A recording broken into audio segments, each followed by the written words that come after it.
Hola, soy Camilo Drago Caballero y con este video estoy creando el canal de YouTube Piensa tu voto, hoy sábado 21 de mayo de 2022. Piensa tu voto este 4 de septiembre, que hay muchas cosas en juego. Piensa más allá también, a partir del 5 de septiembre. Lo más importante comienza ese día lunes, 5 de septiembre, porque el futuro no está escrito, ni lo que sucederá ese 4 de septiembre en el plebiscito. Con el borrador de la Constitución no podemos saber exactamente qué va a pasar hoy, ni menos podemos saber qué sucederá con el Chile en 1, 3, 5, 10 o 30 años. Por eso tratemos de influir positivamente. Infórmate. Todavía hay tiempo para la moderación de los excesos del actual borrador. ¿Dónde quedó el sentido común? ¿Dónde quedó todo lo bueno de Chile? Al menos comparado a tantos otros países en los cuales la población busca arrancar de lo que ahora tantos en Chile quieren abrazar. Ojalá se impongan la razón para hacer cambios con gradualidad y viabilidad, con financiamiento, entre otras obligaciones que la grúa realidad nos conecta con un cable a tierra. Es poco popular, es poco atractivo hablar de restricciones o de gradualidad, pero es la verdad. Quien te diga lo contrario te miente.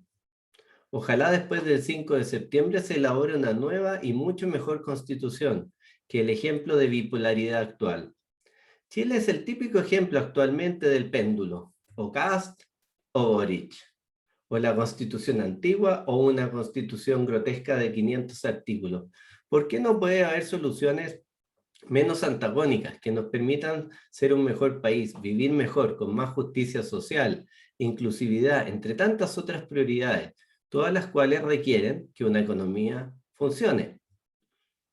Aunque parezca tragicómico, más bien trágico, Chile está desde hace varios años en una senda autodestructiva de su convivencia social y de su institucionalidad.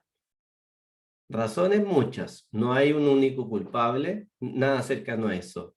Pero a mí me parece importante recordar que hay un trabajo de distintos colectivos hace más de 10 años, hoy Convención Constituyente, hoy Gobierno, expresidenta Bachelet, entre otros, que por más de una década se han venido a apropiar de las palabras grandilocuentes e importantes, por lo demás engañosamente importantes, como justicia, equidad, dignidad, igualdad, suma y sigue.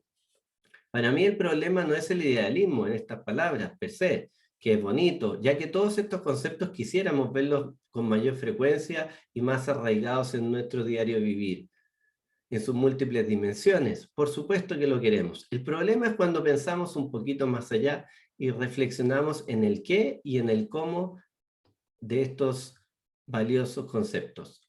Primero, ¿qué es lo justo, lo digno, lo igualitario? ¿Es lo que define el señor Tellier, que pareciera vivir en el siglo XIX? Y el cómo se llevan a la práctica, cómo se construyen las soluciones reales, concretas, que permiten una mayor justicia e igualdad. Son las recetas de la izquierda radical que por lo demás no han funcionado en ningún lugar del mundo. Con la nueva forma de hacer las cosas de este gobierno, como por ejemplo decirles les niñes a los niños, ¿vamos a cambiar algo de la realidad cotidiana de los chilenos y chilenas normales? ¿O no querellarse inmediatamente cuando apedrearon al presidente? ¿Esa es la forma de hacer las cosas? ¿Dónde están las manos a la obra para hacer un Chile mejor en términos de las necesidades sociales?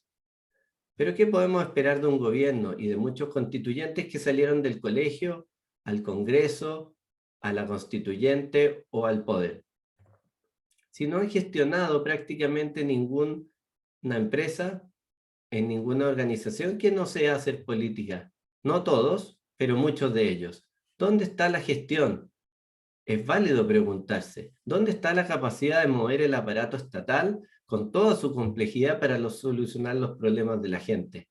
Ejecutar presupuestos, llegar a tiempo, actuar con imparcialidad y sin ideología, o sin excesiva ideología al menos. Pareciera que no es prioridad, como sí lo era ir a Argentina, tratar de liberar a los delincuentes de la revuelta, cuidarle el piso a la ministra, aumentar el presupuesto de compras de tierras indígenas, o la ministra de Comunicaciones llamar a los medios de comunicación para que los trataran bien, dar instructivos para una nueva constitución, etc.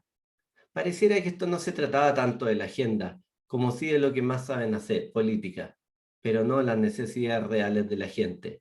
Bla, bla, bla.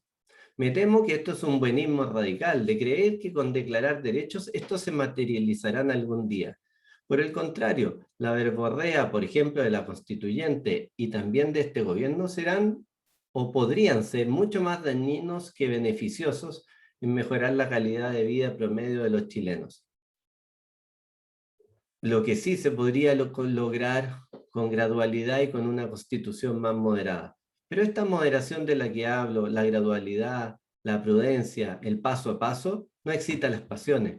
La prudencia no puede competir con los discursos emocionantes, con el dedo parado, a que ya nos tienen acostumbrados en estos meses.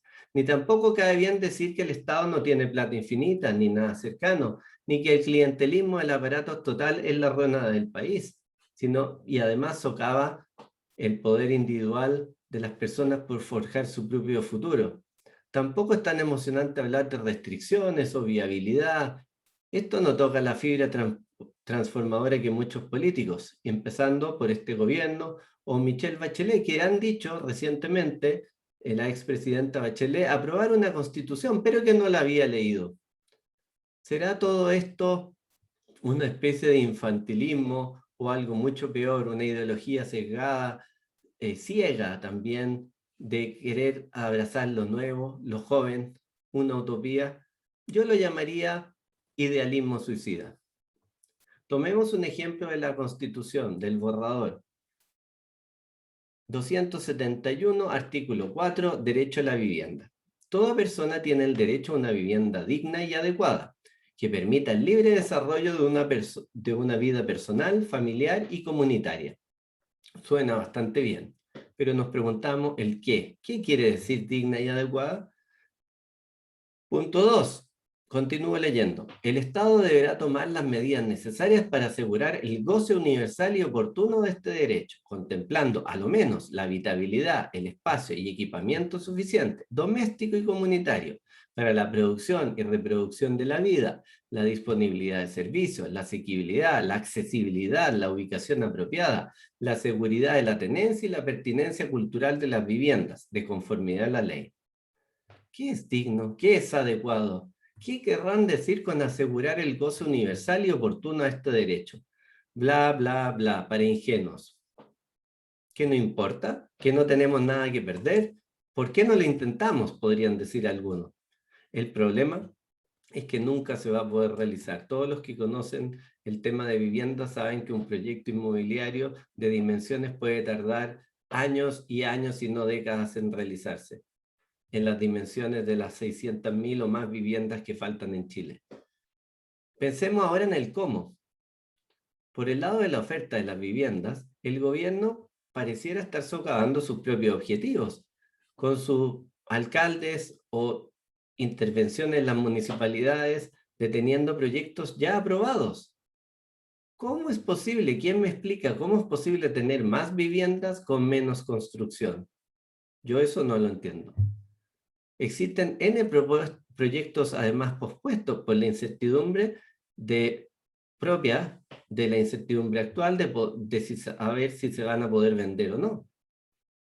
O los comentarios como en términos de propiedades de lo inhumano del desalojo y que el gobierno no va a desalojar a personas de las tomas.